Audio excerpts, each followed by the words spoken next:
It's been a banner a couple of weeks here in the United States for murder and exciting new frontiers in making excuses for murder and justifying it. I mean, here in New York City, there's just that guy who was strangled to death on the subway by a vigilante. But I was also just thinking about this last couple of weeks of like the number of people who have been killed or shot in this country for ringing a doorbell, and like this feels new to me. I don't know, like I mean, it feels like some like paranoid crank with just sitting by his door with a shotgun waiting for like a Girl Scout to ring the doorbell and then just like opening with both barrels. Seems like a convention in like a cartoon or something like that, but like that literally happened a couple of times over the past couple of weeks. There was that kid in Missouri who got shot in the head and lived, thank God. Because, like, did you see the guy who actually was shot him in that incident, the one in Missouri? He looks like an absolute. Yeah, genius. he looks like if Jabba the Hutt was like a human. And just the other week in New York, not New York City, but in upstate New York, this like a 20-year-old college girl was shot and killed for turning down the wrong driveway.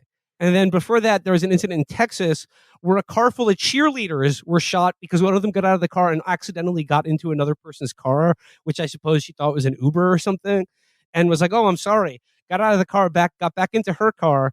The guy got out of the car. She rolled down the window to apologize, and the dude just unloads into a car full of four cheerleaders in Texas. And like obviously, like there's a racial element to these, like the kid in Missouri and this guy who was just killed in the subway. But the girl in upstate New York was like the type of typical like telegenic blonde young person that is usually like the obsession of like true crime or like people obsessed with crime. That's like their obsession of protecting people like that. But like people have gone so far around the bend in this country that they're just killing people who would otherwise be this sort of sainted victim of crime fantasia. And I don't know. I guess I don't know where to go with this other than like you can. I've been trying to like I don't know get my arms around where this is all coming from and what it means, and it just like no answer I can come up with seems satisfactory because you can talk about like how COVID and lockdown cooked everyone's brains and just the increasing atomization and paranoia of the average everyday person, but I don't know. It just seems to me like there's a or like a significant population of people in this country who spend every day of their lives fantasizing about ways to murder people in which they or like fomenting situations in which they could conceivably kill someone because they felt afraid and be lauded as a hero for it. Well, I mean, the cause, is obviously huge and structural. I do think that COVID is the inflection point. If you want to look back at it, it's like this is a black swan event that manifested by these institutions, but not anticipated by any of them, and that like kicks us into a new relationship to one another and a new social world after that, because nothing could be the same when something like that happens, because the degree of institutional erosion of trust that accompanied COVID is so unspeakably vast that like you can't make sense of anything that comes later without recognizing that as like a new frontier of like the way we interact with the media, with our institutions, with each other. And what people have come to an awareness of is that what they thought of as the government does not really exist the way that they thought it did. And what that means is that the conventional protections we all have against violent death are not as protective as we thought they were. Like you might say, nothing's really changed, but our perception of it has changed. And that means that a lot of people, especially if you have a lot of time by yourself, a lot of times you just think about stuff, and a lot of time relating to people abstractly as just like threats instead of, concretely as other people that you might be able to communicate with and, cooperate with. Everybody eventually is just going to look like an op. And then it becomes a question of, do I wait for them to do it to me, or do I act? And like what we're seeing now, the political divergence is really between people who don't want to act, people who feel like acting would be wrong, and are still feeling like that cringe of like something bad is going to happen, and I'm just going to wait for it. And people who have decided, no, I am going to act, but the only way they can act, not collectively or collaboratively, is as individuals meting out violence to stave off the inevitable on their own terms.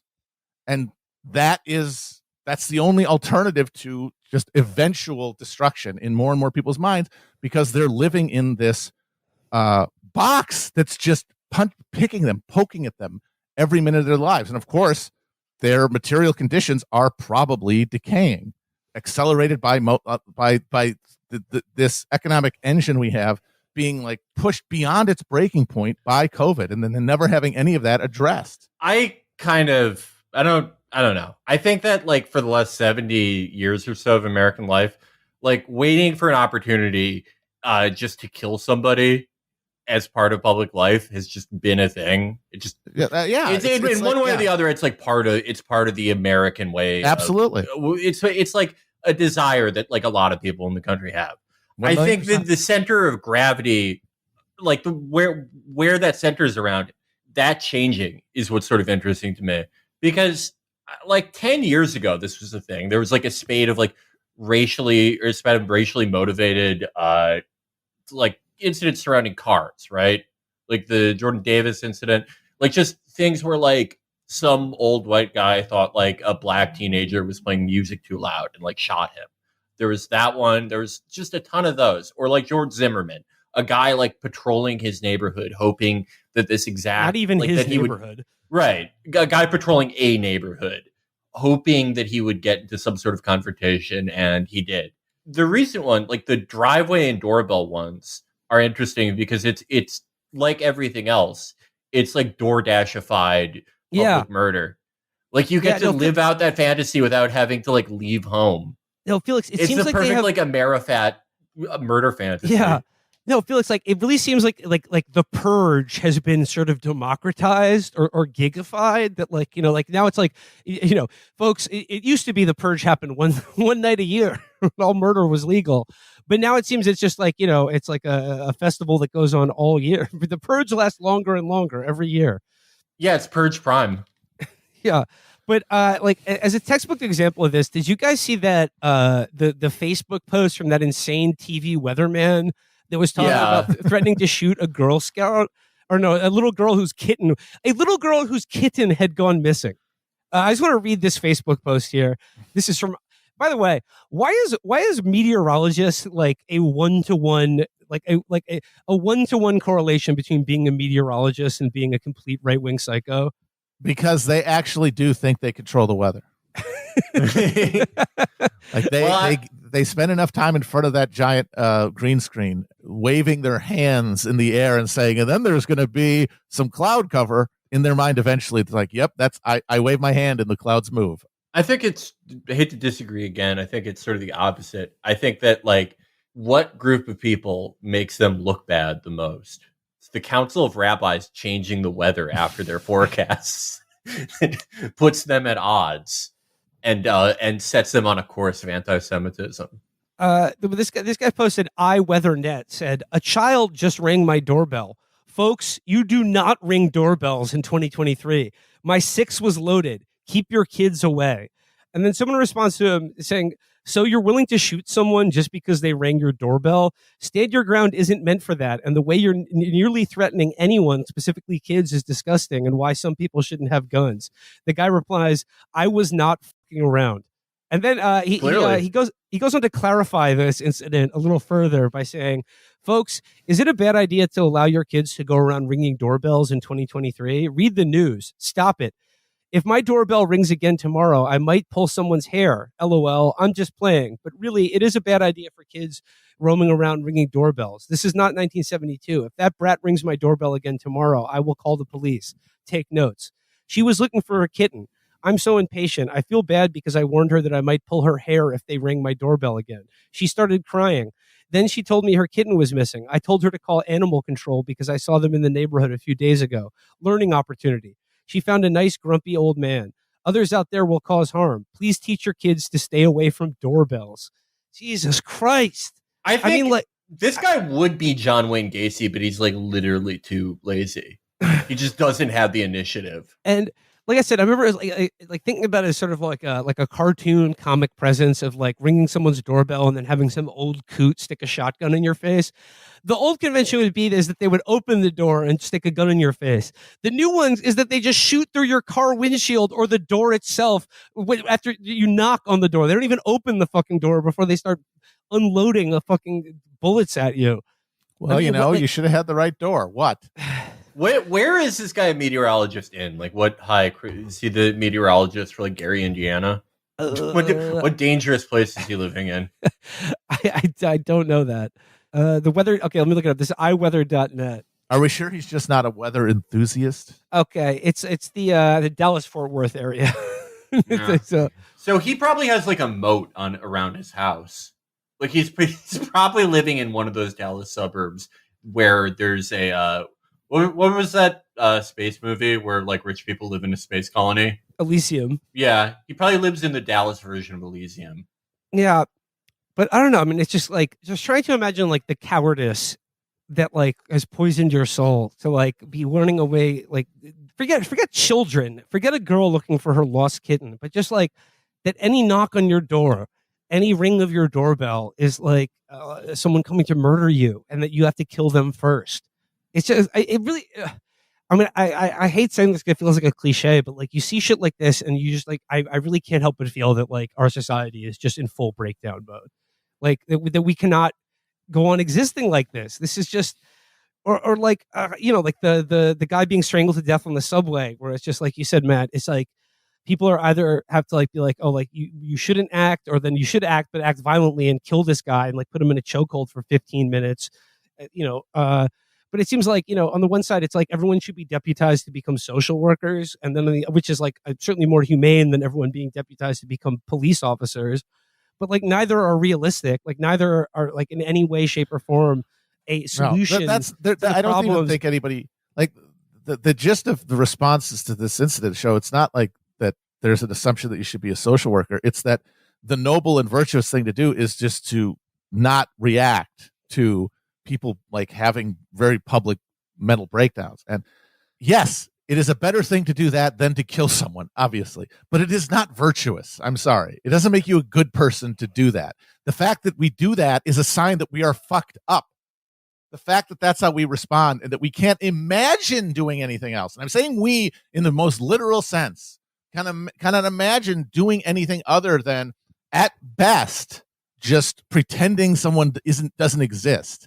That's not good. That's not anything to fucking pat yourself on the back about.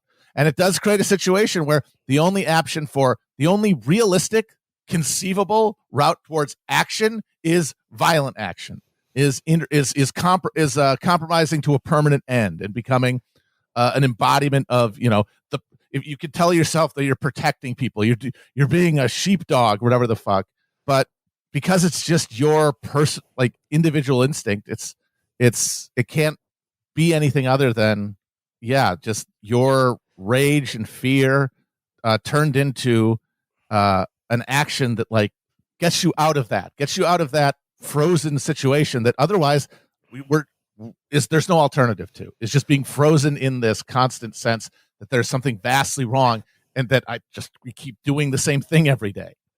Folks, I've lived in New York City my entire life and taken the subway for a good part of it. And, it's very easy. I've spent decades just editing out of my consciousness and perception anything slightly disturbing or, scenes of like visible poverty and mental illness. You just sort of shut yourself off to that.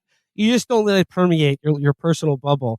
But I mean, honestly, though, like, the reactions to this are sickening because like the glee with which some of these cocksuckers are like pretending like they're not thrilled that like some subhuman has been swiftly taken out by like a Marine Todd style guy. And also the fact that we already like the police have already revealed like the guy who got killed, like his entire medical and criminal record, but like are not releasing the name of the guy who killed him like he's a cop or something.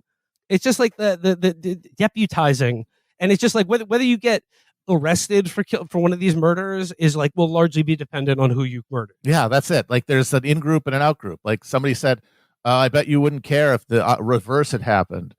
If in a crowded subway the reverse happened, everyone would find themselves, I can act now because you're protecting someone who you identify at some level as like part of us against somebody who is just out of that group. And so it would not have occurred. And if it had happened, and if it did somehow, then there would be no question of what would happen next because you'd immediately be arrested and sent to jail. Yeah, it's not good. It's all. I mean, I really don't. I don't have much more to say about this. It's all very upsetting and good. disturbing. Like it's just really horrible. Yeah, it sucks. I mean, but it's unfortunately like the only two responses are just going to be like showing how good you are at like not noticing anything. Yeah. And like parading that as like a virtue or a like standard for behavior, or like killing somebody or like cheering on somebody killing somebody. There is just no consideration or idea for this, like the unfortunate reality that everyone, whether they like it or not, has been deputized in like a public health struggle, whether that's like addiction or mental illness or whatever. I mean, it's almost worthless to talk about individual reactions to it besides just not killing somebody, because it's downstream of so many choices beyond so many people's control so long ago. But it is like there's just barely any suggestion of what the state's responsibility should be here. That is just completely absent. Yeah, it can't be. Like every incident like this that sparks a discourse, it ends up being people trying to position themselves as aesthetically or morally superior to other people having a response.